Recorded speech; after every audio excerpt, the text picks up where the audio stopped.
We're on. Good evening, folks. We're going to start the meeting. I'm going to call the meeting to order. This is the February 15th, 2017 meeting of the Guilford Planning and Zoning Commission, and I'm asking you to come to order. We are meeting at the Guilford Community Center, 32 Church Street, Guilford, Connecticut. Thank you for all of you for attending this evening. For the benefit of those present who may not have participated in a Planning and Zoning Commission meeting, I will review our public hearing procedure, which is as follows. We will read first thing that we will do is read the legal notice for the public hearing portion of this meeting as published in the local newspaper. Then applicants will be asked to come forward and present their case, explaining to the commission and the public what is specifically being requested of the subject property. Written comments from town agencies pertaining to the application will then be read into the record if the commission has received any. The commissioners then will have time to ask clarifying questions. The public will then be invited to ask questions they have about the application. I will then ask those in support in the audience, anybody that supports the application, to please state the reason for supporting the application. You need to come up and use the microphone and make sure you identify yourself for the record. And then we will have people that oppose an application do the same thing, coming up here and indicating who they are and where they live. If this is a public hearing, it will be necessary for those coming forward to ask questions or speak for or against the application. Please, I already did that. At the conclusion of all statements from the public and the applicant, I will close the public hearing on the application. The applicant and the public are then free to leave or remain for the balance of the public hearings and the regular meeting, at which time the commission will discuss each application under consideration and try to reach a decision. Each applicant will be notified in writing as to the decision of this commission. The applicant and any aggrieved party with legal standing will have the right to appeal the decision to Superior Court within the statutory time frame if they so desire. All decisions reached at this meeting will be available to the public either visiting or call the Planning and Zoning Office at 453-8039 after 9 a.m. the following day. Seated this evening for this meeting are everybody that's here. It's George Underhill, Dick Wallace, Tom Cost, Rich Bauer, Rich Meyer, Alan Brown, Phil Johnson, Frank DeAndrea. 1, 2, 3, 4, 5, 6. Everybody's seated, right? Well, we only should seat 7, right? Do you have 7 or 8? Well, no, because Walt's not here either, so you got Walsh and Johnson. So everybody's seated. Yep. So you're both seated Okay. tonight, okay? Yeah. 7 can only seat 7. 1, 2, 3, 4, 5, 6, 7. Okay. Frank. You're right. Okay, so who 8.5. who was seated last time? Last meeting, Alan, George and Phil were seated at the last meeting where the full membership wasn't there. So it's Alan's turn for sure, but then there's also either Phil or George, and it's probably a flip of a coin which one of them you want to appoint. You had a full complement last meeting, didn't you? Right, no, the You meeting, didn't the need an last time that the alternates had to serve, Phil and George I was up for it, were but seated. because you had a full complement, you didn't need an alternate. Right, what I'm saying is, it's Alan's turn, plus you could appoint one of the other two guys. Well, we have 7 with Alan. Right, Okay. okay. So we're good. So Alan, you're seated That's tonight. Okay? Unseat somebody. So you gotta unseat George and Yeah. Phil are not seated. We could do eeny, meeny, miny, whatever. One of them can be Draw seated. straws. Yes, that's what I was trying You to were say. seated last time, right? Yes, there was a full complement, there was no alternate used last meeting. Okay, so So it'd be my you were turn. seated last time, no, you weren't. Yes. Okay, I'm going to put you on tonight. You're Okay. on tonight. You got it. Okay. Let's proceed. Read the legal notice. Notice is hereby given that the Guilford Planning and Zoning Commission will hold a public hearing on February 15, 2017 at 7:30 p.m. in the Nathaniel B. Green Community Center, 32 Church Street, Guilford, Connecticut, in the Mononkatuk Room on the second floor for the following purposes. Aaron Abend, 125 West Lane, Map 5, Lot 30A, Zone R5, Coastal Area Management, replacement of existing deck, addition of new 18 by 30 deck, Section 273-91.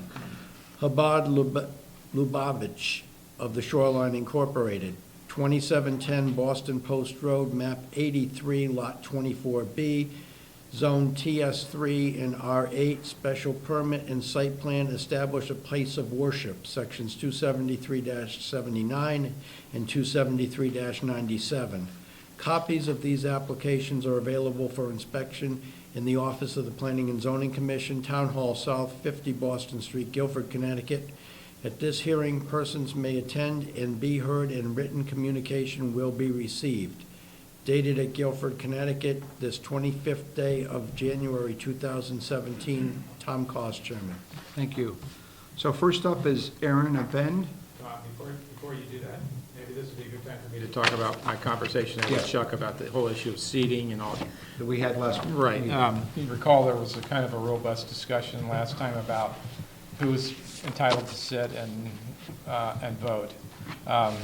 So following up that discussion, I had a discussion with Chuck Andrus today about that whole issue. So I'll try to explain to you what he explained to me. First of all, with regard to the public hearing, the conduct of a public hearing, it's not relevant who's seating. All members who are here, for example, right now, both alternates can participate in the public hearing. You can ask questions, because you may be called to vote at some future date, even though you're not going to vote today, unless somebody recuses themselves on one of the items before you. So the issue of who's sitting is not relevant at the time of the public hearing. You're all basically sitting during the public hearing. Who's sitting is only relevant when it's time for a vote. The question that was debated or argued by Walter at the last meeting, suggesting that he was entitled to sit even though he had not attended the public hearing, the previous public hearing, on the subject that he wanted to vote on. And he acknowledged that he did not view the videotape, but he argued that because he read the minutes and looked at the agenda, he was entitled to vote. That's not correct, and I think we pretty much pointed that out at the last meeting.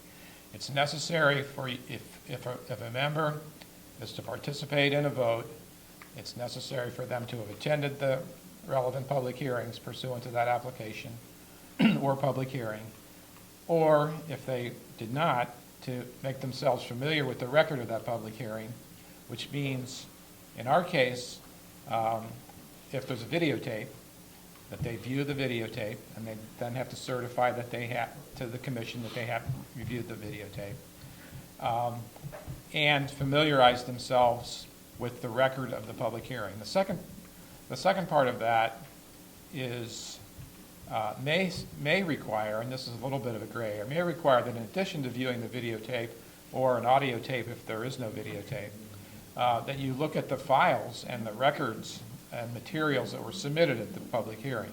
For example, if there are documents or photographs or other visual evidence that isn't clearly displayed in the video, to really familiarize yourself with the record, it would be arguably a good idea to look at the files and look at the documents that had been submitted, because they might not be clearly displayed or characterized or discussed or described on the videotape. If you do that, then you're entitled to vote. I also asked Chuck the question because I thought it might be relevant, and that is, if a regular member of the commission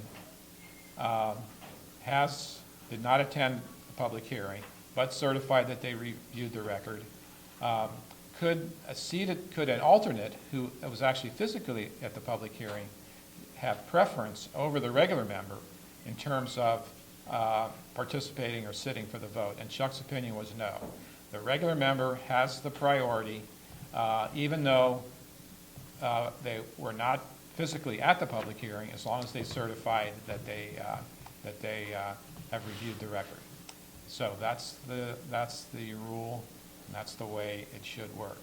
And again, the seating is, again, relevant, most importantly, for the participation. A member of the commission who was at the public hearing, for example, let's say Phil tonight, he's at the public hearing, he can ask questions during the public hearing, but then as that item is debated by the commission in regular meeting to vote, he will not be participating. He can't say anything or ask questions during that public hearing because he's not going to be participating in the vote in that particular case. Okay? Any questions about that? Okay. Any questions? No? We're good?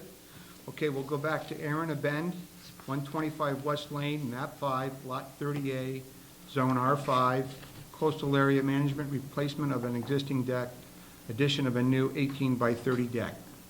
I'm sorry, 18 by 30 deck. Hi, sir. Hi, should I come up? Sure. Okay. My name is John Cucinato, I'm representing Aaron. He hired me to demolish and rebuild an existing deck. It is in with 100 feet of the mean high tide line, so we had to get a variance and just confirm that it was in a good position. We did get a letter from the Energy and Environmental Protection of Connecticut. It does ask that I read this into the public record. I think you guys maybe got a copy of this letter too. But again, it's an existing deck. It's just old. He just bought the house, so we just wanted to, take this one down, put up a new one, and then underneath it, put another deck, at ground level, just to get rid of the rocky terrain. Should I read that letter? I think Or just- what we normally do is one of the members of the committee will read all the letters because there's other letters here. Is Okay. this the one dated January 17th? Yes. Okay, could you enlighten us a little bit more about the actual project? Yeah, it's, let's see, it's, They have a copy of the drawing here, which I guess you prepared if you would like to refer to that. okay. Or- Yeah, actually, I have one. Yeah. Okay, you can pass that around then.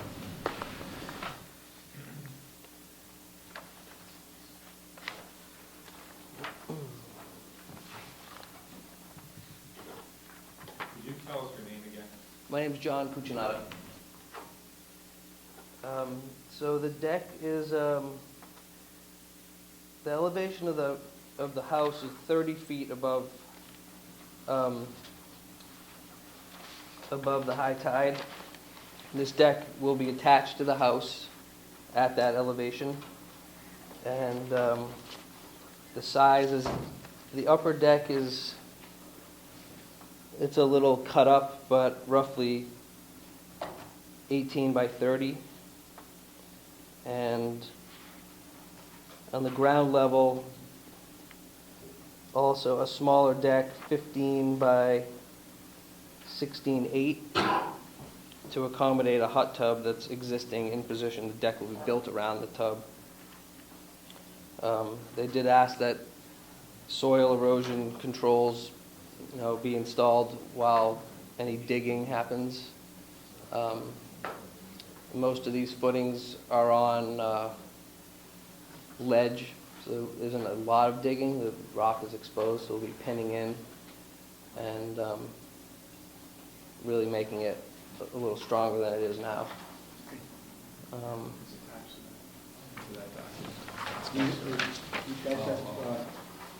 Well, there's a couple of letters in the file, so let me read them. First one's by Dennis Johnson, Director of Health, Town of Guilford, dated February 15th. Regarding this application, the applicant's proposed deck addition will not conflict with the location or operation of the septic system currently existing on the site. In addition, we have a letter dated February 14th from Kevin McGee, the Town Environmental Planner. With regard to this application, the applicant is proposing to replace an existing deck and install an 18 by 30 foot ground level deck. The work being conducted is located approximately 60 feet from the rocky shorefront and outside the flood hazard area. The proposed work may have a minimal impact on adjacent coastal resources. In order to make sure that the coastal resources are protected during the construction process, I recommend the following condition of approval. Any soil removed from digging the piling should be contained by erosion and sediment control measures. You don't have any problem with that if we make that a condition? No. Okay. And then finally, we have a letter from the Energy and Environmental Protection Department on this particular application. The subject property is a 1.4 acre waterfront lot in the R5 district. The residence has a first floor elevation of 30.07 feet and is outside of the flood zone. The applicants propose to demolish an existing deck and construct approximately 1,014 square feet of an upper and lower deck attached to the house. Erosion and soil control, sediment control should be installed in areas of land disturbance in accordance with the 2002 Connecticut guidelines for soil erosion and sediment control. Coastal resources on site include bluffs and escapements, rocky shorefront, coastal hazard area in the VE 13 area, and coastal waters. The project appears to be consistent with the Connecticut Coastal Management Act. We hope that these comments are helpful. I have no questions. Anybody have questions? So is the lower deck underneath the other deck, or is it Yeah. further out? It's underneath, let's see on the drawing, it's underneath and sticks out a little bit. Like I said, so the hot tub's not underneath the upper deck. And the only reason why I asked that, if you look at Kevin McGee's letter, he only references the 18 by 30, not the 15 by 16 part. So that's why I just wanted to make sure that there was no issues with that when he goes out to Right. check anything. And actually, yeah, this drawing, this shows it pretty good. Actually, the lower deck, the front edge of the lower deck actually is even with the upper deck, but it's just kind of tucked next to it, so it doesn't stick out any further. But there's really no deck above the lower deck. It's just on the ground level. George, is this, I'm concerned that we're now hearing about two decks, and the application only talks about one deck. I think we're okay with this. Well, Kevin's letter is dated the 14th, so we did have access to the file, and as long as the papers in the file are in agreement with what's being proposed, I think we should be okay. Plus, the drawings clearly exhibit the Yeah. both decks. Okay, as long as everybody's comfortable with that. I'm good. Any other questions? Okay. Anybody in the audience have any comment, one way or the other? Hearing none, we'll close this portion of the public hearing. So moved. Second, somebody, all in favor, say aye. Thank you. Okay, thank you. And next up is, and I hope I don't pronounce this wrong, Shabbat Lubavitch of the Shoreline, Inc., 2710 Boston Post Road, map 83, lot 24B, zone TS3 and RE. Special permit and site plan established a place of worship not, and then in parentheses, not conducted as a business or for profit. This is the first of two public hearings. Ma'am? Good evening, Mr. Chairman, members of the commission. I'm Attorney Marjorie Shansky. I'm here this evening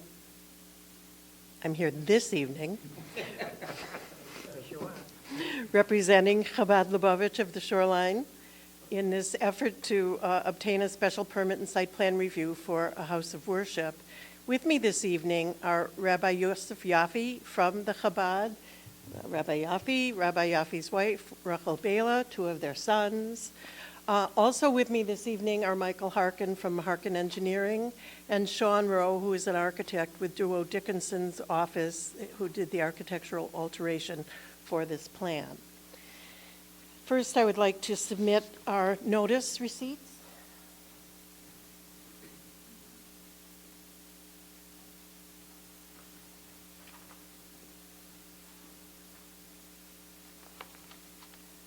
To satisfy jurisdictional requirements. And after that, I think that largely what we've had to say about this application is already embedded in the letter that I appended to the application. This is a very modest enterprise. We're using an existing 5-bedroom house that has been certificate of occupancy since about 2006. It's located on 8.05 acres of land. It's accessed off of 2730 Boston Post Road, a very long driveway, so that the structure is set way back from the street, is surrounded by woods. There's an important beginning of an important stream there, but we're not going anywhere near to it and not altering the terrain in any way.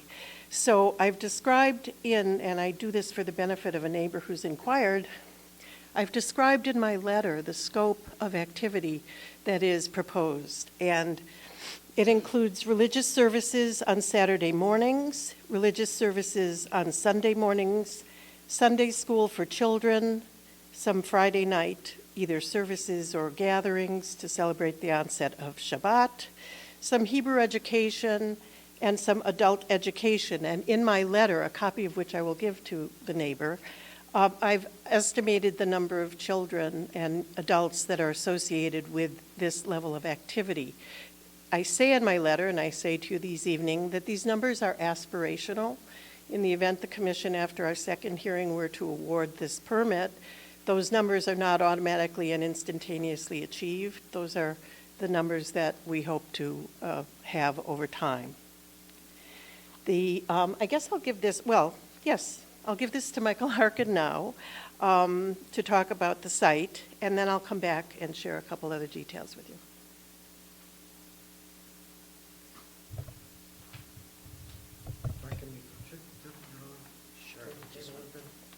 Pick it up on the camera. That's good. That's good. Good evening, Mr. Chairman, members of the commission. For the record, my name is Michael Harkin, a professional engineer and principal of Harkin Engineering, located at 78 Wolf Hollow Lane in the town of Killingworth, Connecticut. Again, here tonight on behalf of my client for the Chabad of the Shoreline to be located at 2710 Boston Post Road in your town of Guilford, Connecticut. Just to let you know, the land surveyor of record is Anderson Engineering and Surveying Associates. The civil firm of record is my firm, Harkin Engineering LLC, and the soil scientist of record is Mr. Richard Snarsky. It's important to note in the file you should have an approval letter from the health department for this project, as well as this project did not have to go to wetlands because we are outside the 100-foot upland review area. So, with that being said, just to familiarize ourselves with the project site, the project site is located, Boston Post Road is here, Moose Hill Road comes across. A while back there was an application, I believe, for a restaurant right on the corner. The Broadway Mason landscaping site is up in front. Originally this parcel, the Broadway parcel, and the parcel we're talking about now used to be one piece. I believe back in the early 2000s, Eric Anderson did a subdivision for that. Parcel A is the area for the Broadway Mason. Parcel B is the interior lot that you see outlined in pink. And the house that we're talking about is over here in yellow. The blue line is the inland wetlands on the portion, and the green line is the 100-foot setback. So we did not have to go to wetlands for this project. What you see in orange is the easement granted by Parcel A to Parcel B to be over to trespass with the driveway. Okay, so it's a legal easement. It's a legal easement, not an illegal easement, for the owners of Parcel A to go, Parcel B to go across Parcel A to get to the rear. So, what we're proposing tonight, again, has been reviewed by town staff. The front section, the existing gravel driveway, will not be touched. It is wide enough. We've gone over it. We've had discussions with the town engineer on it. He's fine with this whole section. There is, or used to be, a wetlands fill area in here. Again, we're not doing anything with the driveway. This is the existing conditions of the site back here. You can see there's a gravel driveway, a parking area, a gravel driveway in the house itself with a large deck and porch. There's a little area that slopes off and a big open field with an existing retaining wall. So what we're proposing for the project is a parking area located as you go down the driveway. The parking area is 51 feet from the property line. That's a requirement for parking in this zone. So the requirement is 50. We are 51 at its closest point right here. We do have a small parking area in this vicinity for handicap spaces, which are 76 feet. And then the closest, again, on this side is 98. So we are greater than that 50 feet that's required. So as you come down the driveway, you come into this area, vicinity in front of the house. What we had designed is a step and stair going down to the basement level for those of that individuals that want to get dropped off. And then we put a new loop driveway in here. The driveway serves two purposes. For those that need to get dropped off, they can drop them off, they can go down the stairs, they can loop around and down to the driveway towards the back section.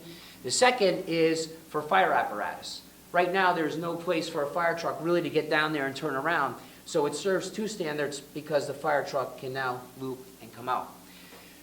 What you see up in this vicinity in the northerly portion is a 20 by 20 proposed detached garage, one of those Clotter Farm pre-builts to be dropped there. And the reason for that is for storage. Because we're planning to use the basement for worship services, we need a place to put some of the materials. So that's why that garage is proposed. It's garage slash shed, and mainly, again, it is for storage.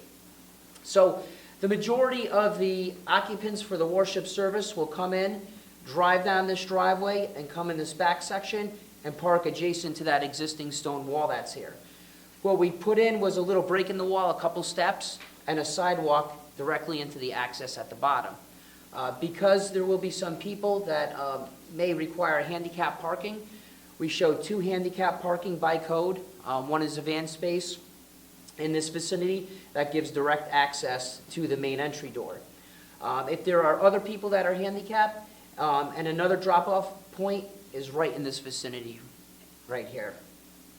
Down towards the back, again, this area will be paved due to the steepness. We're really not trying to change the grade over there. Right now, it's at a 14%. I talked with the town engineer today. He said, can you do a little better? And I said, the most we can get out of it, or the best we can get at, is a 12%. So we will be revising the plans to show that 12% based on the town engineer's comments. This will be paved due to the steepness to meet the town of Guilford's driveway ordinance. And then this area in back is virtually flat, and that will be a gravel type of surface. They'll strip the topsoil and put the gravel down there. Because we have an increase in impervious area here, as well as here, we have to have a 0 net increase at runoff, part of the requirements and the regulations for the first 1 inch of stormwater runoff in your regulations. So we have an infiltration basin designed towards the back. The grades are pitched in such a way that they will flow, sheet flow into that basin. It's really, really small. It's about 2 feet deep, about 12 feet wide. An additional engineering comment, which we will address, is he didn't want just grass in there. What we agreed on was we were going to put some riprap or maybe some river rounds to dress it up with a layer of filter fabric underneath it. The sands and gravels take up this whole area. This house was a 5-bedroom house that did not require an engineered design because the soils were so good there. So it's basically beautiful beach sand and gravel there. That's why the infiltration basin works out well for us. Additionally, with the addition and then construction required for the existing house, we had to put a water service softening area in by code for the health department. It can't get discharged into the septic system, so we had to discharge it into another set of concrete galleys located in this vicinity. There will be a little bit of tree taking. You can see the X's just to provide some continuity and, in the travelway itself. So we're not, technically you could drive down there now. We just don't want to put any obstructions in somebody's way on the site. The last thing to note that's pretty important is that we do have some light posts shown on the plans in multiple locations. Those light posts, there's a detail on our detail sheet, is for a residential type. It's not a commercial type. It's basically those 8-foot posts that you can easily go out to Home Depot and buy. It's not the 12 or the 15 footers. We will be revising our plan. There is a typo in our plan regarding that light. The lights will all have cutoff shields, not to put any glow on the neighbor's property. And again, they're residential, they're not commercial. The erosion controls are shown on the plan, going as well as the tree clearing areas, limited disturbance. I've gone to multiple staff meetings with this plan and reviewed that with them.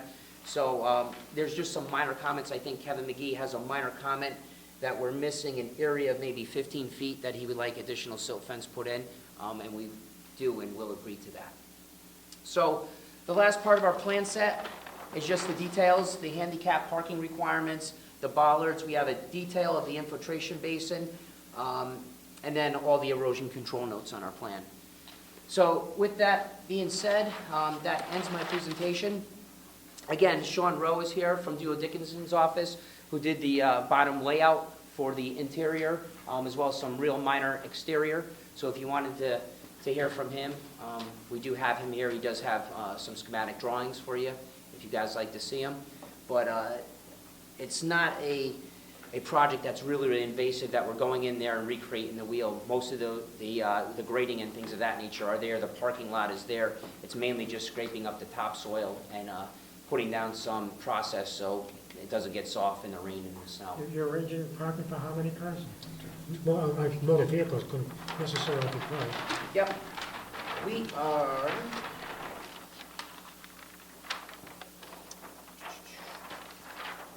Drainage counts, parking counts. We have 15 parking spaces shown.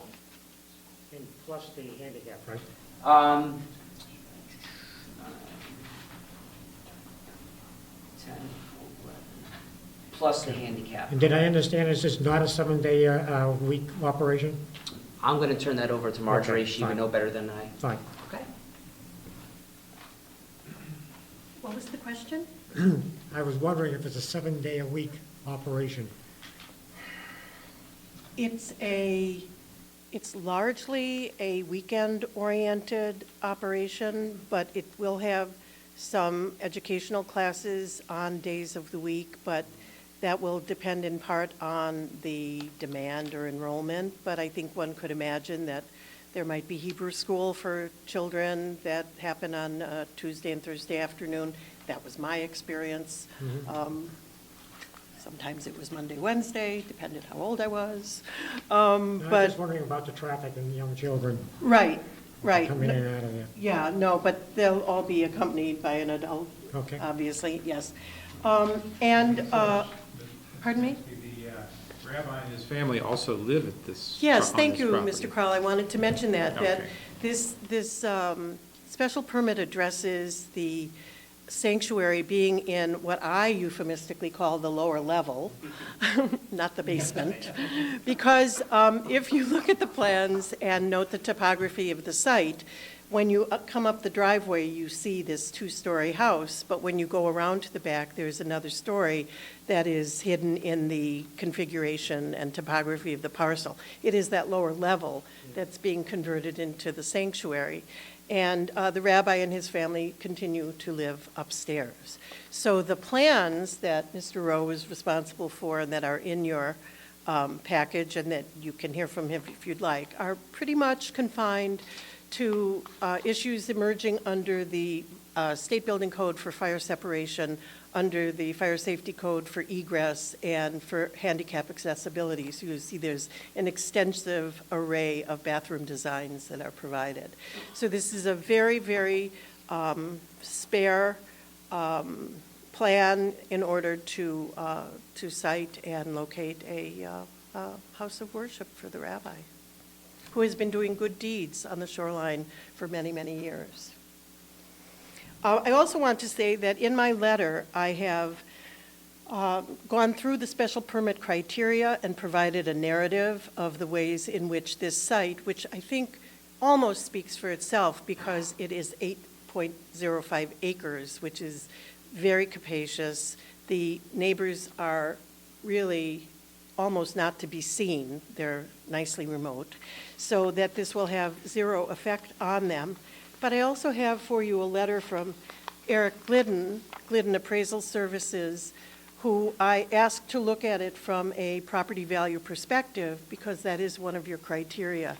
Eric has been a real estate, residential and commercial on the shoreline for 36 or more years. In fact, it happened that he appraised this very house when it was going through foreclosure proceedings a number of years ago, so he was familiar with the site. He revisited the site and the neighborhood, reviewed the application, and drew his conclusion that there would be no adverse effect on neighborhood property values, especially noting that the location and topography and setting of the house contribute to that conclusion. I will provide, I have enough for everybody, but I will provide these for the record.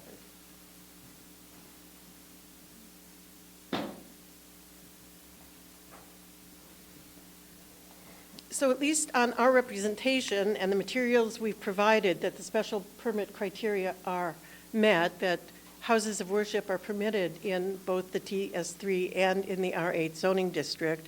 And given the thoughtfulness with which this has been designed, we would look forward to a second session with you under your regulations, welcome your questions, and would respectfully submit that we would appreciate your approval. Thank you. Couple of letters. I'm going to read a couple letters into the record. Two letters up appears to be, one from Dennis Johnson, Director of Health. The applicant's proposed religious use activities will produce additional wastewater. Oh, we got a third one, okay. Beyond that normally generated by residential use of a single-family home. The design capacity of a septic system currently serving the dwelling has been calculated and determined to contain sufficient capacity to accommodate the predicted additional wastewater flow. It is recommended that the applicant's proposed special permit be approved with the following condition. Number one, grading and utility modifications specific to the location of the septic system shall be performed as noted on the engineered site plan prepared by Harkin Engineering dated 11/11/2016. Do you want to read that one? Sure. This is from Chris Widmer and Route 1 West Subcommittee of this commission. It says at our meeting on Tuesday, January 24th, 2017, they discussed the above application. The committee was generally supportive of the application with only minor questions regarding traffic count, parking, fire equipment, access to the site. We assume these issues will be reviewed and addressed administratively by the appropriate town departments before the project is permitted. Committee support for the application was approved by unanimous vote at our meeting. Please feel free to contact me. Okay, we also have a letter dated February 15th from Kevin McGee, the environmental planner. The site plan indicates that the applicant is proposing to extend the existing driveway to create additional parking for worship services to be held in the basement of an existing residential dwelling. The proposed work includes a low-impact design feature consisting of a stormwater infiltration trench. The plans for the project have sedimentation and erosion control procedures that are in compliance with 273-97B subsection 6 of the zoning regulations. All proposed work is located just outside the Inland Wetlands Commission 100-foot review zone. In order to make sure that the natural resources are protected during the construction process, I recommend the following conditions of approval. Number one, the Town of Guilford zoning enforcement officer shall be notified to inspect the sedimentation and erosion control measures prior to any site work. Soil stockpile shall be contained by silt fencing and or hay bales. Soil erosion and sedimentation control measures shall be maintained until vegetation is established or suitable material is installed to the satisfaction of zoning enforcement. Number two, the limits of the 100-foot wetlands review area located adjacent to the proposed parking area be staked out by a licensed surveyor and a construction fence be installed along the stakes. If work needs to be conducted within the wetlands review area, an application should be filed with the Inland Wetlands Commission. Good work. That's it. That's it? Okay. Questions from commissioners? Go ahead, Al. How long is that parking lot? How long is that? About 300 feet This parking lot in here, sir, servicing the rear from the street, from the street. from Boston Post Road, Route 1. Yep. How long is the driveway? Give me 1 second. It is 500.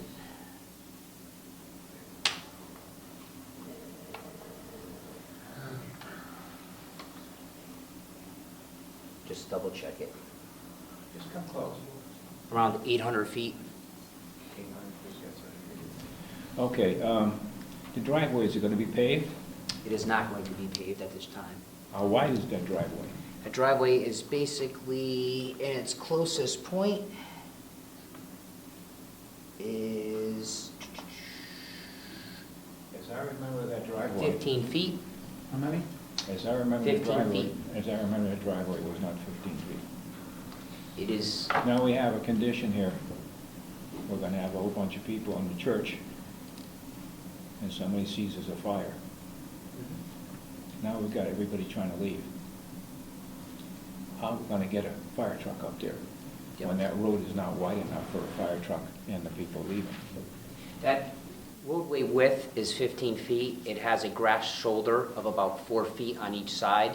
We've gone to the town engineer, he's looked at it, as well as Kevin McGee, the town planner, and they've agreed that it is wide enough for that fire truck access. I would also say that I've spoken with the fire marshal, and it was a certificate of occupancy house, so that for fire suppression purposes, the driveway was deemed adequate and remains adequate.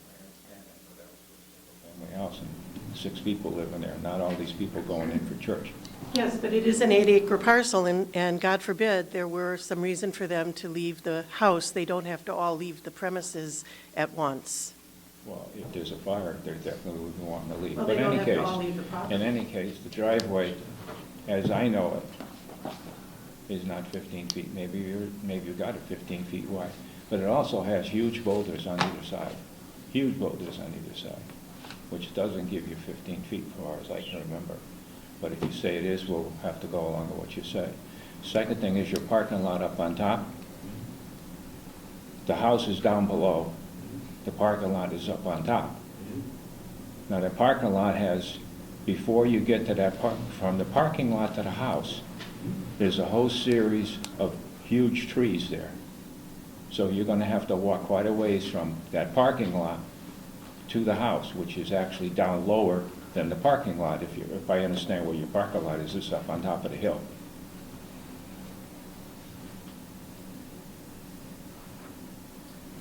Your parking lot does not go from the house. There's a whole series of trees between the house and your parking lot. The one up to your right, Mark, the four lot. Absolutely. Just for the record, from this rear parking lot to the main entry is 40 feet. The main entry is by my thumb. Most of the parking is here. From the handicap spaces, it's less than 20 feet to the main entry. And then the overflow parking, which is up here, is approximately 220 feet to this vicinity. So they won't be walking through the trees, hence that's why the stairs and the retaining wall were put in. So these individuals can walk down this vicinity, come to the steps, walk down the series of steps, so they don't have to walk by all those big trees, and then come right into the main entry. I don't see it that way, but all right. I just remember I'm very familiar with the property. And your parking lot, from what you're telling me, and I'm sitting over here, but from your parking lot to the house and down and back is quite a haul for people. Well, Is this worth a site visit? well, let me ask this, George. I mean, it conforms to all the zoning regulations, right, with regard to the site plan. Yes. So our review is really limited to, does it meet the zoning code or not? I mean, to the extent. But it's a special permit, I think. Well, but that's for Right. the religious aspects of it. Yes, So, right. for the use. So if it meets the zoning code, I'm not sure, I mean, if it's a long walk, it's a long walk, that's the applicant's issue, as long as our review is limited to, does it meet, for site plan purposes, does it meet the zoning code or doesn't it? Correct. One thing we can also do to further clarify this particular issue is ask the fire marshal for, especially since we have another public hearing, to ask for the fire marshal's opinion about the adequacy of the access Yeah, it's a good idea. for this purpose. I mean, I believe representation I is believe it's conveyed, already, yeah. that's already Have a happened. letter, letter in the file would. My question is, can the two vehicles pass each other going in opposite directions? And I think in that kind of distance, and familiar with that property, unless it is what you say it is, or it means what you say it is, and you're trying to tell me, and that fire truck is not small. I mean, that's wide. Absolutely, sir. But keep in mind, there are multiple areas. If a car's coming down here, to pull off to the left, to pull off to the right, all the way down through here. This is a large grassed open area to pull off, again, to the left and pull off to the right. So a fire truck can make it through with cars pulling off. There is a small section, which you are 100% correct, that there are large boulders on this side, okay? This area in here, you could still pull off if the fire truck was coming off over in this vicinity, if need be. You have this whole area. Even if a fire truck was in the worst position on the site, right in this area where it comes up, and a car was stopped here, there is still 30 feet that a car can back up right into there to let a fire truck pass by. Again, this was reviewed by the town engineer specifically on driveway width, if we needed to increase the driveway width, and he came back that we did not need to increase it. And we specifically... Fire department or anybody's else department, but I'm familiar with the property, and I'm thinking about, in just my particular cases, I'm just worried about that parking, not the parking lot, the access in and out. And if it meets the fire department, they say it's right, that's good enough. I just had that question. And I think that we don't mind going to the fire marshal. There used to be, Wayne Petrie, before he retired, used to come to all the staff meetings. We've brought this product to the staff meetings multiple times. Unfortunately, nobody has replaced Wayne. Generally, we have somebody from the police department that comes, that we have discussions with. The fire department just has not put anybody in that role since Wayne retired. This week they did. Perfect. Should be good. Perfect. So Tuesday morning, we can be at the next staff meeting, review it, and get a letter. We don't have a problem with that because it's already been reviewed. Does the house that's being used for religious services and so on, does it have a fire suppression system, in other words, sprinkler system? Yeah, I think In-house. I'll turn that over to Okay. Sean because I don't really work inside the building. Okay, I was kind of curious because you got children and everything there. It does not have a fire sprinkler system, but I spoke with the building official, and he mentioned we just have to separate it. Put a fire-rated ceiling assembly in, 2-hour fire-rated ceiling assembly in, separate the uses, and put a door at the bottom of the stair to complete that envelope. I'd be interested in how you handle that. Yeah, We'll catch yeah, you at the next meeting. yeah, absolutely. Okay. Yep, yep. Any other questions from the committee? I got a question in regards to the letter that we have from Route 1 West. They talk about traffic. Who can tell me about the traffic and projections or anything you might share that could enlighten? Well, we've identified the numbers of individuals, and you estimate the number of cars based on the parking ratio that's required. It's a modest number of cars. People do not all arrive at the same time. People do not all depart at the same time, and it should be manifestly manageable. And there's 15 parking spaces, so even in high holy days with everyone coming, it's only going to be... On High Holy Days, services are held, this year they were at Bill Miller. They're held off-site. Large events, this is not a large event venue. This is a modest house of worship for a modest constituency. Thank you. Thank you. Any other questions? Bill? Just a semantics question. Says that this place of worship not conducted as a business? Is that Those words are derived from your regulations. I recited them simply because that's what the book says. But it is a business. Pardon me? But it is a bit, I mean, I trust you, but it is being run as a business, right? I don't know. I mean, Well, it It's run- It says Inc. after Shabbat, so. It's an incorporated, it's a 501c3 or 501c something, Illuminationary Institute. But it's not run as a business, like he's not selling books and it's not a commercial enterprise, it's a house of worship. That's the text in your I'm just confused. regulations. Thank you for the clarification. Yeah. If your regulations had said something else, I'd have asked for something else. Other questions from the commission? I'm good. Questions from the audience? Oh, I did have a question. I have one question. When you look at this building, how close is the nearest neighbor, physically close, in terms of feet? More than 200?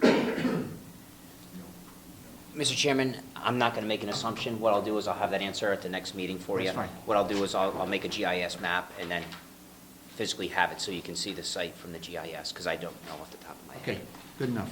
Okay.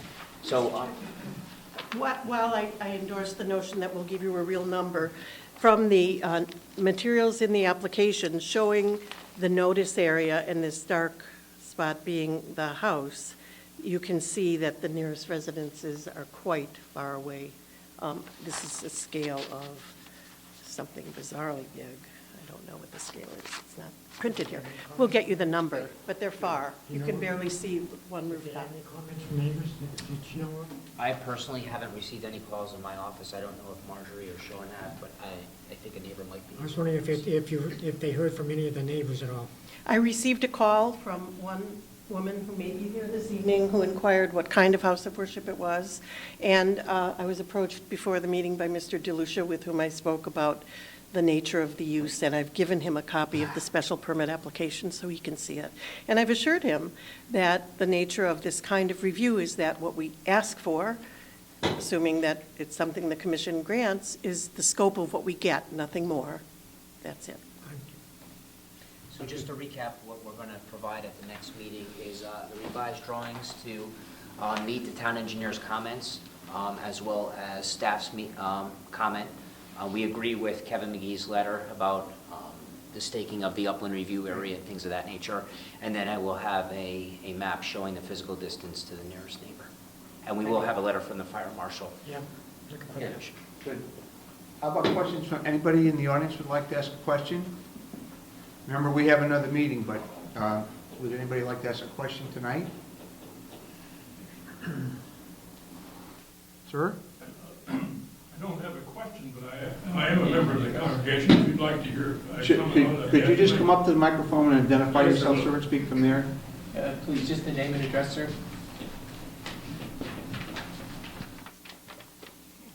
These here. My name is Norman Dolph. Eve, my wife, and I have been residents of Madison for 20 years and members of the Chabad of the Shoreline for the past 5 years. I'm also a longtime member of the First Congregational Church of Madison, and I'm on their pastoral search committee. So I enjoy the best of both worlds. Rabbi Yossi's congregation is a warm family environment, both literally and as a community of faith. I've always been made to feel welcome there. The spirit of sharing and mutual support is everywhere. Many bowls of chicken soup and words of encouragement came from that congregation during my 8-month cancer recovery at Yale. And this congregation's scholarly approach to spirituality is important to me. The things I learn at the Sabbath meetings are, while ancient, always new and revelatory to me. This congregation is a place for growth.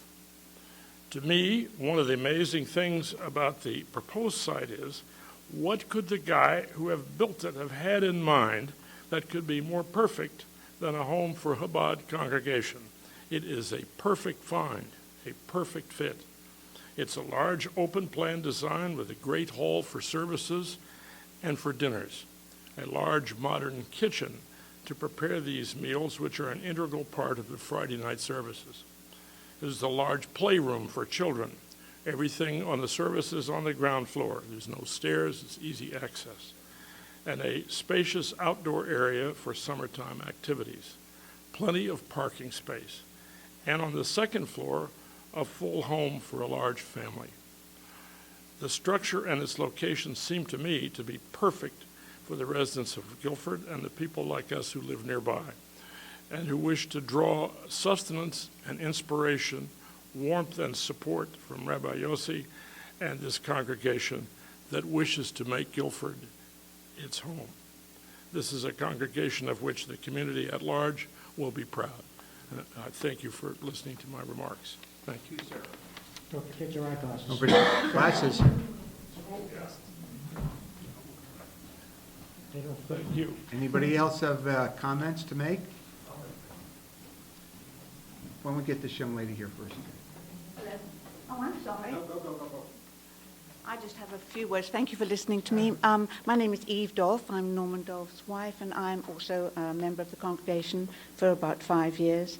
And I can't praise them enough for being loving and caring and spiritual and very quiet. You wouldn't know they were there. Their members come from all over the place, from round about the shoreline. And we've made wonderful friends there, caring friends. I've been very ill in the hospital. They came to visit.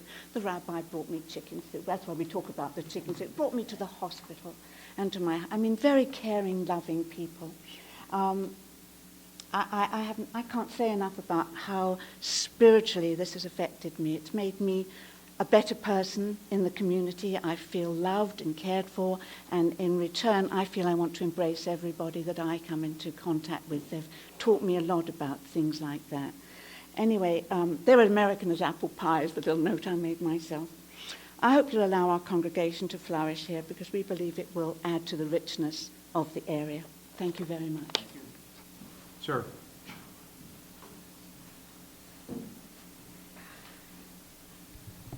Good evening. Does this work? Okay. Oh, you're recording. Yeah, my name is Dr. Friedler, Alan Friedler. I'm a dentist. Been practicing dentistry for 40 years. My main office is in New Haven, Connecticut, and I've been a Madison resident for about 36 years. I was brought up, actually, Orthodox Jewish, and over the years, I've become more conservative. And I find that this location couldn't be more perfect for these wonderful, wonderful people. They are caring, they're sharing, they welcome you into their house. Rachel Bela teaches my wife how to make challah, and it's a wonderful thing. I don't see it as a place where it would make a very large footprint on the community, but yet they are very accepting for whatever level of worship you want to be at. And for this particular community, Guilford, for Madison, for Branford, I think it's an excellent location to do what it is that they want to do. To be honest with you, I've seen a number of other locations that they've had, and it seems to never have worked out perfectly the way it should. This is custom-made for what it is that they do. So if you had any questions, I'd be happy to answer that, but these are wonderful people. And by the way, I also sing in the Shoreline Gospel Choir. And this year, for the second time in a row, over at St. Margaret's Church, I play Pontius Pilate at the Stations of the Cross. So I'm pretty ecumenical when it comes to things like this, and I'm just saying from the bottom of my heart, I hope you grant this favorably to such a wonderful family. Thank you very much. Thank you. Anyone else tonight? Okay, then we'll, Make a motion that we continue the public hearing until March 1st. The counselor has some. Okay. March 15th, please. I'm unavailable on March 1st. Okay, I'll change that motion to make it March 15th for the next public hearing. And I'll provide any letter of extension that's necessary to do that. Maybe a little chicken soup. second to that, please. Second. All in favor, say aye. Aye. Okay, we're going to move on. Up next is MAC Management LLC, 299 Long Hill Road, map 73, lot 10, zone I2, R5, zoning map petition to amend zoning map to eliminate split zoning to make parcel I2. Ma'am, you again. I know you mean that with love, Mr. Chairman. Attorney Marjorie Shansky for MAC Management. I'm here, Attorney Rubano is here for Mr. Moritz.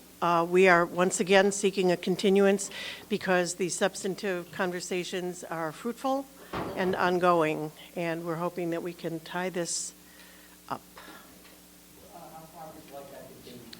Also to March 15th, please, because I'm unavailable on the 1st. Yes, that is the status of where we stand at this point, and we're in agreement with that. We are getting there, and we've made substantive progress, not just since the last meeting that we were before you folks, but in the last few days as well, so. Great. And we'll be continuing I'll that make tonight. a motion then that we continue this application until the March 15th hearing. Second. Thank you. Are you granting us an extension of the time to continue this hearing? That is correct. I'll provide that in writing tomorrow. Thank you. Okay, all in favor? Aye. Anybody opposed? That's the best solution of all. Approval of revised agenda.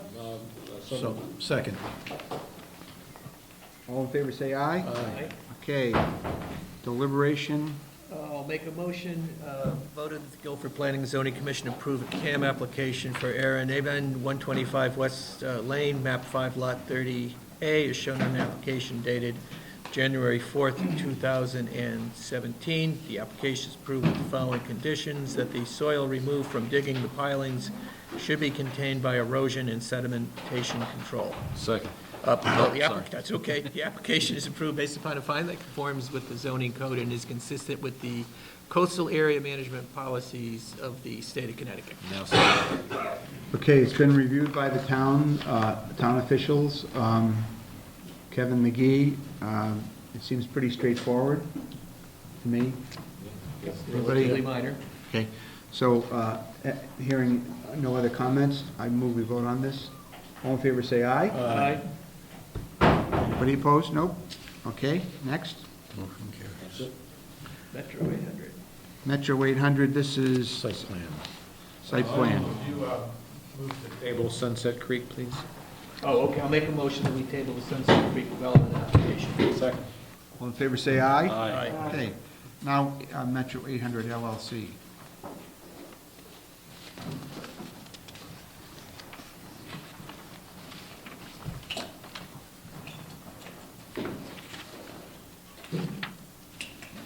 Gee.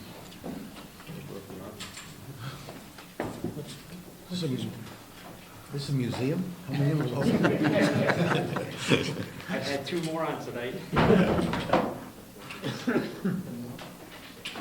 Yeah, so we can, I'll take a look at it. Thank you. Mr. Chairman, my name is Robert Smith. I am the Managing Director of MetroStar Properties, the Managing Member of Metro 800 LLC, which is the owner of 800 Boston Post Road. We're here tonight asking for your approval of a third building for the Patriot Medical Park. That would be this building in the rear. We recently received wetlands approval, and now we are before you. Tonight, I have with me John Wicko Architects, Dave Sacco, and Dave Galabuski from TPA Design Group, the design engineers. My partner Earl and Skip Tucker are here, and Dave's here. I mean, Steve Allman's here as well. I didn't see you there, Steve. To get started, I think we'll start with the engineers, give you an outline of the site plan. Good evening. My name is David Sacco. I'm a professional engineer with TPA Design Group in New Haven, Connecticut.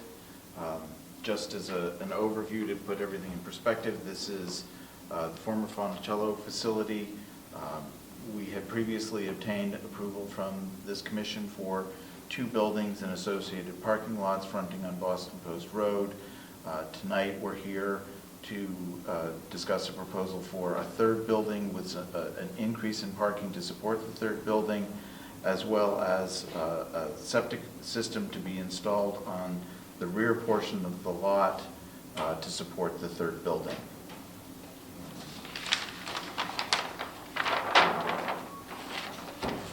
This is our site plan.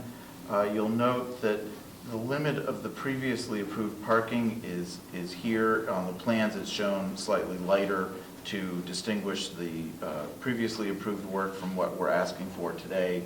So we have previously gotten approval for 2 buildings and the parking to this point. Now we're applying for a third building. It's an 8,000 square foot footprint, 2 stories, so 16,000 square foot total. Additional parking. We're taking and reorganizing the parking here a little bit to make it more efficient and adding parking to the side and around the back. I believe you also previously reviewed, and I'll just mention briefly, that there were some architectural changes to the first 2 buildings associated with that. We made some minor changes to the layout of parking and walkways, specifically because the rear access to building 2 is eliminated, so we've moved the accessible spaces to the front of the building so they're adjacent to the entrance.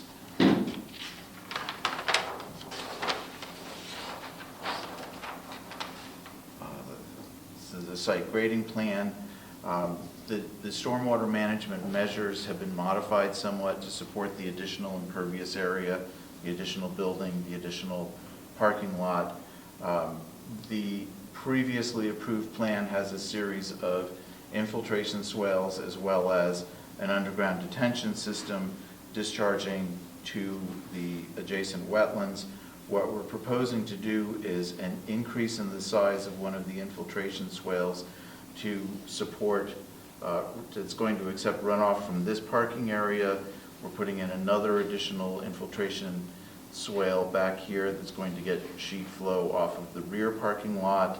We're adding a single catch basin over here that's taking flow from this area, and there's going to be another underground infiltration, detention and infiltration system to support the roof of the third building. That's going to discharge to the same point as the existing underground system that's supporting buildings 1 and 2. Consistent with the regulations, the stormwater management measures result in no net increase of runoff at the 2-year, 10-year, 25, and 50-year storms. In fact, most levels, the lower storms, it's a net reduction in runoff. And each of the stormwater measures is designed to handle at least the first inch of runoff, to store at least the first inch of runoff from a storm.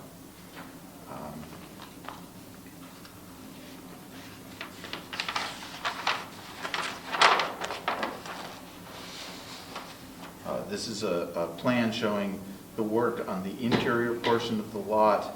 Essentially, what's going to happen is we're going to install a sleeve across the wetlands. There's going to be a forced main system driving septic flow to the septic system in the rear of the lot. I'll let Mike Harkin discuss that. Aside from that, the work on this rear portion of the site will simply be cleanup, getting rid of remaining building slabs and sheds and debris and things that are still there. Some minor grading because this is a mounted system, and doing some landscaping and some cleanup work back there to make it a more orderly appearance.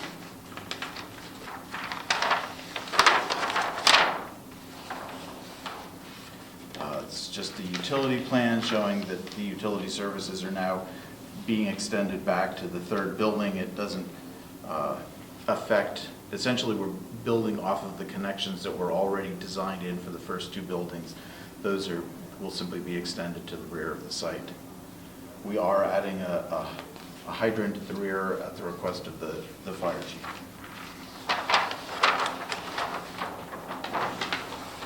Planting plan, essentially we're taking the similar palette, similar types and density of planting materials and extending it toward the rear with trees, shrubs, ornamentals around the buildings.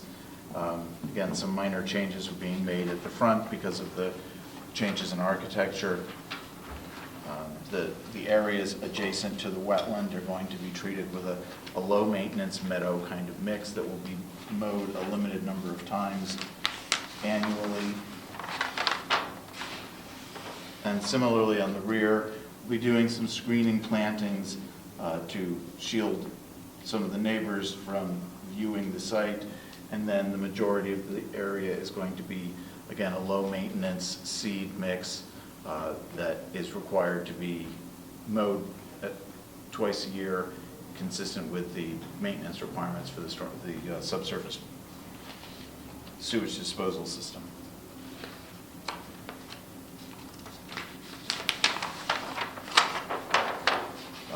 It's a photometric plan. We're taking the same types of fixtures, full cutoff LED fixtures, and extending them into the back of the site in order to provide adequate illumination for the parking lots. But you'll note they're all cut off. We're not spilling light into the wetlands. We're not spilling light into the neighboring properties, so that we're not having an effect on them. And that's really what I've got. I think I'll leave it to Mike. So, orientation to the right is the back of Village Walk? This is the back of Village commercial Walk. buildings? All, yes. Well, on the first floor anyway, there's some apartments above now, right? Yes, I think there's a daycare center that I think is this one right here. Yeah. But this is the back of Village Walk. This is the back of Big Y, the wetlands, and then there are some residential properties in the back here. Union Street. Union Street, yes. Well, Union Street's down here. There's a couple of residences off. I'm not sure if these are off Union or off another street, but yeah.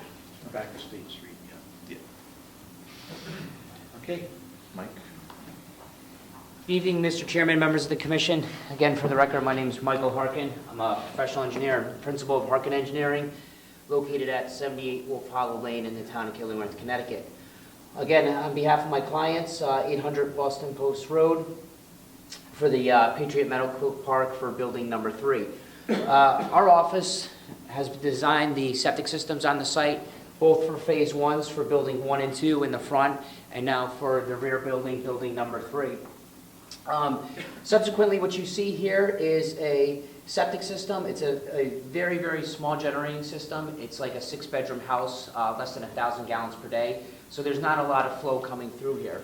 But because the only area to put a septic system left on this site is the rear portion, where there used to be the greenhouses and the slabs and things of that nature, we need to have a pump system to get through the wetlands.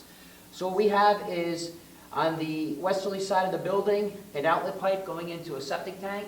The septic tank flows gravity into a pump chamber, and then we're pumping it approximately 400 feet through the wetlands and another about 200 feet into the septic system itself. Now, the septic system is actually kind of state-of-the-art. We basically set a precedence in Guilford. Right now, there are multiple pump lines that go through wetlands, but none of them are sleeved. Our pump line is going to be sleeved through the wetlands, capped on both sides. It's going to be pressure tested, both the sleeve as well as the main, and it's also going to have a check valve, a Y connection, so when the tank is pumped, they can check to see if there's any leaks. This is something that we went back and forth. Dennis Johnson and I went up to the State Health Department. It was something that the Inland Wetlands Commission had asked us to look into, just in case there would, prohibit any leaks going into the wetlands.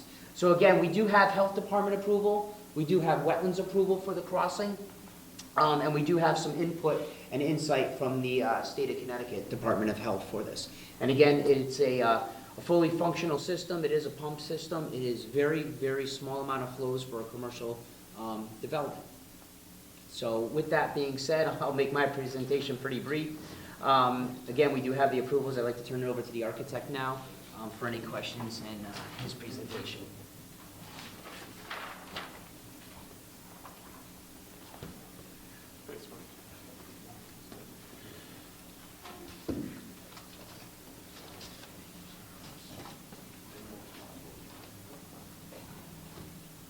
Good evening, John Wicko, project architect with office at 50 Broad Street, Milford. First, I'll just touch upon what Dave mentioned with the back of Building 2. Dave, did we submit the elevations and drawings? Do you have these drawings? I just wanted to point out on the Building number 2, the tenant requirements were such that he didn't want the rear entrance, so the elevations pretty much remain intact. We did remove a portico that looks similar to this that was on the rear, which was the rear door. This is the side that faces the interior parking lot. Whoop. It disappeared. This is the back of the building, right. So the front and the two sides remain as designed. So just want to explain that we're still keeping the brick. It's just the roof structure that we took out in the doors and rearranged some of the windows for that request from the tenant. Building number 3 is what we're really here for, and this building is designed in the same character. We did go through our design review and got approvals for that building, and they like the consistency with the front 2 buildings. That's the theme, to keep that style architecture with a similar amount of detailing in the rear building to the front buildings. The rear building is it's central to the driveway entrance, so even from the approach, you're looking at a nicely detailed and styled building that matches. So we're not doing anything less than we would have done in the front because the building's in the rear. The footprint, 8,100 square feet. It's designed for multiple tenants, a single tenants they'll take each floor, so there's some flexibility to the floor plan and the egress requirements that may result with multiple tenants. Elevator fully accessible, just like the other buildings for the medical use. Second floor is identical to the first, without the doors though. And the building itself is a similar design with the two flanking gabled roof to kind of keep the scale of the buildings down, with a central roof that is side to side, which is stopped short in a parapet fashion that creates a flat roof section that we'll be able to put all our mechanical equipment and systems, so we're not cluttering the outside of the building and sidewalks with that those systems. Detailing, like I said, dental molding, crowns, metal roof, the porches. We're using clapboard siding, so a traditional mix of Georgian style architecture. And the rear of the building is the same because it is potentially a front to some other tenant. So the rear has a slightly different style and size entrance portico, but it's the same detailing front to back. And I did bring the rendering of the front buildings just to remind you, and I'm sure you've seen now that the building number 2 is up and fully dressed, so it's a rather sharp building and we're very proud of it. And this is what the whole complex will look like from the Boston Post Road with number 3 in the back. Thank you for... You describe it as a medical building. Will I have 24-hour medical emergency services? They're professional offices, so at this point, we're I not... mean, I think I like up in Goose Lane, we have 24-hour. Yeah, they're an urgent care kind of thing. It's, at this point, all the tenants... Yeah, excuse me, Mr. Chairman, it's Robert Smith. Yeah, we're not anticipating any 24-hour services there. Okay, but you're going to have retail. It says medical, but you're indicating it's going to be retail as well? Well, it's medical retail, so it could be a dental, it could be, right. It could be a dermatologist that sells, different kind of skincare goods, Okay. things like that. That's the broad term. I Yeah. don't know if it'd be private offices. Wheelchair rentals. Could be, yeah, stuff like that. I had a question for Mr. Harper. I must have fallen asleep. The driveway, the accessibility from Route 1 to the rear building goes to the existing, what's already permitted? For Building 3, how do you get to it? Building 3. Yep. Actually, yeah, Mr. Sacco. Yeah. Yes, the previous approval included this main entrance drive that goes to the back and into this parking area. Essentially, all of that was previously approved. So the same access will be used, and it will just be a matter of pulling in. If there's, this parking is occupied, someone can just pull around the back and park in the rear. Or if if that's the principal entrance for their doctor, they'll just park at that location. Yep, and when these two buildings went in, most of the utilities have already been run through there and are in place. Both septic systems are in. All the utilities pulled from Route 1 are already in place for that rear building. So you've already got the first 2 buildings going. Has the third part been processed by the town? Have you been to a meeting about, fire access and emergency access? Has that happened? Yes, we did participate in a staff review meeting. We did seek their comments.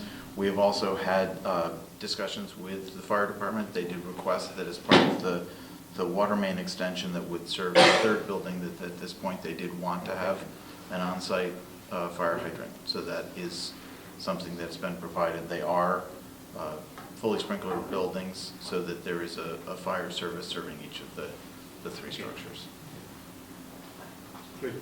And Steve, I'm sorry? Okay. Yeah, if any other questions, we do have Steve to talk a little about traffic.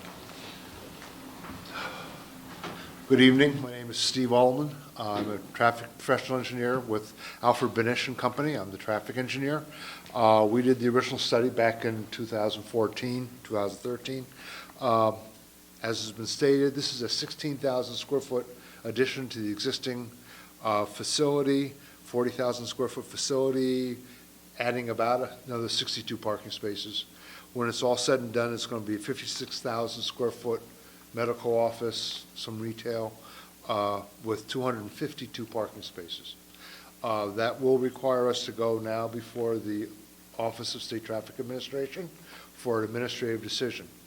Previously, when the DOT reviewed phase 1 and 2, buildings 1 and 2, they requested that Route 1 be widened to the north to provide 22 feet from center line to the edge of pavement for left turn bypass, which is all they required for that. We don't see any changes in that. I did the counts again in November of 2016. There's been very little growth out there on Route 1 between 2013, 2016, less than 0.5%. However, in order to create 2017 no-build volumes for what would we think would happen when buildings 1 and 2 are open before building 3 is opened, I grew the existing volumes, the 2016 volumes, by 2% to be kind of conservative for growth. Plus, I expanded it by 9% because here on the shoreline, November is a weak month in terms of traffic volumes. DOT has percentages for growth to get you to a typical summer month here on the shore. That's 9% for November. Previously, the first 2 buildings we anticipated would generate 312 cars in the morning and 122 cars in the afternoon. For the new 16,000 square foot building, it's evaluated as a medical office building, medical dental building, land use 720. We anticipate the new traffic for the new building is 58 vehicles during the morning peak hour. That's 39 entering and 19 exiting. And during the PM peak hour, there'll be 56 vehicles, 16 entering and 40 exiting. That's the additional that this building adds to the roadway network. I then analyzed the traffic volumes for the driveway and the intersections of Big Y at Route 1 and Village Walk and Concept Park. Both those intersections currently operate at level of service B. Will operate at level of service B with the first 2 buildings, and at Shoreline Plaza, Big Y, will change to a level service C in the PM peak. Right now, it's about 1 second below level service C, and it's going to be 1 second above level service C. So it's right on the threshold. The driveway for the Patriot Medical Center, when all is said and done, will operate at level of service D during the morning, level of service E during the afternoon, which is not unheard of for an unsignalized drive through Route 1. Looking at the queues to see if there's any problem, the max queue on the site drive will be 3 vehicles during the PM peak, so we have plenty of room to queue those vehicles, and so we don't anticipate a problem. I anticipate that the left turn bypass will still be sufficient. No other widening will be required for this 3rd building. Do you have room for any more buildings? No, Mr. Chairman, no more room. Yeah. Just wondering. Yeah, you know, we're You're blocked on by a the roll. wetland in here. Thank you. Even if we did, we don't have room for septic. Speaking of which, we had a letter from the file from Dennis Johnson, Director of Health, dated February 15th. The applicant's proposed medical office building will utilize a new engineer-designed commercial septic system to be located in upland soils present on site. Soil testing conducted in the proposed septic area revealed moderately permeable, suitable soils with evidence of an elevated water table. An engineer-designed septic system prepared by Harkin Engineering and dated 2/2/17 as revised has been prepared and approved by the Health Department to be compliant with the Public Health Code requirements. The system design incorporates use of a septic pump and construction of an elevated leaching field sufficient in size to accommodate the proposed daily wastewater flows. Based upon soil tests and site plan review, it is recommended that the applicant's proposed site plan revision be approved. I have a letter too. It's from Kevin McGee, and this one discusses Towering Oaks, which is the name of this new building, Towering Oaks. That's one of the apartments. Oh, okay. Sorry. It's 800 Boston Post Road. Yes, 800 Boston Post Road. So the applicant has completed the checklist to guide low impact development, best development management practices, and utilizing a majority of the recommended practices. The site is located in an area designed by the Planning and Zoning Commission designated by the Planning and Zoning Commission as a vulnerable local watershed. And as such, no properties located in the TS zone shall have maximum impervious surface area greater than 60%. The applicant's proposal meets the requirement of a maximum impervious surface area of 31.4%. The proposed plan shows the development being constructed on the portion of the property already disturbed. The stormwater system for the third building, associated parking, will be developed utilizing low-impact design principles, which include roof leaders, which discharge into underground detention galleries designed to treat the first inch of rainfall, and detention basin designed to attenuate off-site discharges. The plans of this project have sedimentation and erosion control procedures that are in compliance with 273-97B subsection 6 of the zoning regulations. The Guilford Inland Wetlands Commission at its February 8th, 2017 meeting approved regulated activity with conditions for the construction of one additional medical office building, additional parking, utilities, drainage, and septic within a 100-foot jurisdictional review zone with conditions. In order to make sure that the natural resources are protected, I recommend the following conditions of approval. The Town of Guilford zoning enforcement officers shall be notified to inspect the sedimentation erosion control measures prior to any site work. Soil stockpiles should be contained by silt fencing and/or hay bales. Soil erosion and sedimentation control measures shall be maintained until vegetation established as suitable material is installed to the satisfaction of the zoning enforcement officer. To assure future compliance with the stormwater management system in accordance with Section 273-75F of the zoning code, A, the written maintenance and operation manual for the stormwater management systems located at the subject site be updated to include the additional stormwater management systems being installed for Building 3. B, as an as-built drawing of the completed stormwater system prepared in accordance with Section 273-75F, Stormwater Management Subsection 6, Construction. And C, the applicant shall file a maintenance covenant on the land records as required by Section 273-75F, Stormwater Management Section, Subsection 7, Maintenance Covenants of the Town of Guilford Zoning Code. Got all that? We're happy to accept those conditions. Thank you. Great. Yep, go ahead. Sure, I'll make a motion. Voted the Guilford Planning Zoning Commission approve the site plan revision to add a third building at, I guess it's 800 Boston Post Road, map 47, lot 22, as shown on Patriot Medical Park, 7 sheets dated 12/7/16, revised to 2/10/17, prepared by TPA Design Group and John Wicko Architect. This application is approved with the following conditions: that all conditions listed on the letter from the environmental planner to the Planning and Zoning Commission dated February 14, 2017 be incorporated into this approval. This application is approved based upon a finding that it conforms with the zoning code. Second. Comments, anyone? Well engineered, well thought out. Well presented. Right, maximum amount of development that's going to take place in this property, and it does conform with all the zoning regulations, so I'm in favor of approving it. What's going on there now, too? Right, the only issue possibly would be any kind of traffic issues, and they seem to have that under control. Now, they're going to go before the state, from what I gather from what has been said. So that sort of supersedes anything we could say anyway in terms of traffic. Could the state require you to put, I don't think this is Guilford's jurisdiction, but could they require you to put a stoplight up there? They could, yes, but Okay. yeah, we don't anticipate that, given there's a light at each side. Well, plus being in proximity to Village Walk and. Which are both lighted. Plaza, you wouldn't put a third light in the middle. Okay. There's not enough traffic on working. They might make it widen the road more, or Yeah. extend that. Yeah. To create It's the left, possible. to create the left turn only lane. Okay. Any other questions? I'm good. All ready to vote? All those in favor say aye. Aye. Anybody opposed? Thank you, gentlemen. Next up is Rick Maynard, 233 Church Street, Adams Street. I don't see anybody here. George has been drafted. George is Park and Okay, Rec Rick. Director. Virtual Rick.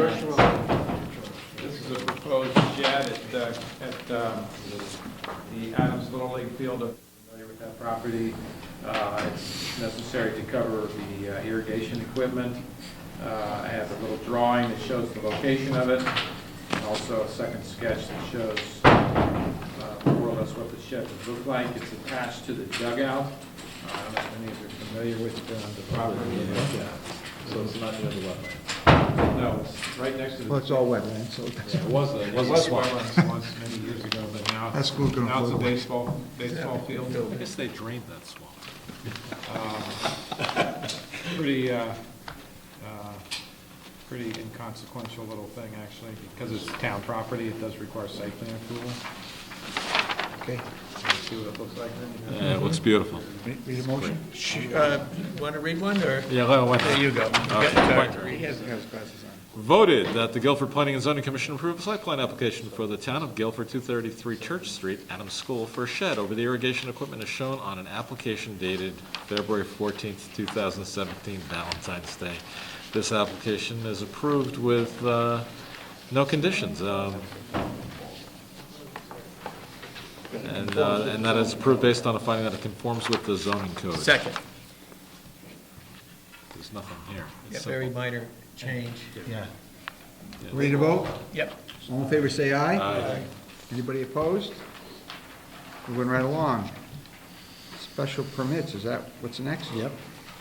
Gregory J. Wright, 67 Half Mile Road, map 80, lot 115, zone R5, special permit, accessory apartment for over 750 square feet. Receive and set public hearing for 3/1, continue to 3/15 for mandatory second referral. So moved. Second. All in favor, say aye. Aye. Coastal Area Management Site Plan, John A. Apuzzo Jr., 338 Old Whitfield Street, map 34, lot 51, zone I2, Coastal Area Management and Site Plan Revision, increase outside storage by 1,350 square feet, and revised type of vehicles and equipment to be stored outside. Receive and set public hearing date of 3/15. So moved. Second. All in favor, say aye. Aye. Subdivisions, William Ghazi, 491 Westlake Avenue, map 89, lot 14, zone R7, subdivision, application for 6 lots subdivision. Make a motion, we receive the application? Second. All in favor, say aye. Aye. Before we adjourn, we're going to appoint a committee to help us get to the next set of officers. Phil did a good job last year, so I've tapped him on the shoulder. I think George was on it last year, so this year I'm going to put Alan, ask you to be involved in it, and also Ray Bauerstein. He's going to go off. We're both going to go off, so. So when do you need the recommendation from? The first meeting in April, Regular meeting of April. so you should have time. Lots of opinions. That's fine. Good. Mr. All right. Chairman, I make a motion that we pay the bills to Shore Publishing for $220.04. Second? Aren't you going to protest? Second. All in favor, say aye. Aye. Mr. Chairman, I have reviewed the minutes as presented on the regular meeting from 2/1, and they appear substantially correct. I make a motion that they're approved. Second. Second. All in favor, say aye. Mr. Chairman, I it is- abstain. Mr. Chairman, Yes, sir. inasmuch as there's no further business before this board, I make a motion that we adjourn the meeting. So moved. All those in favor, say aye, please. Thank you. Old habits. Old habits die hard. All right, good work. Nice meeting. Time to get some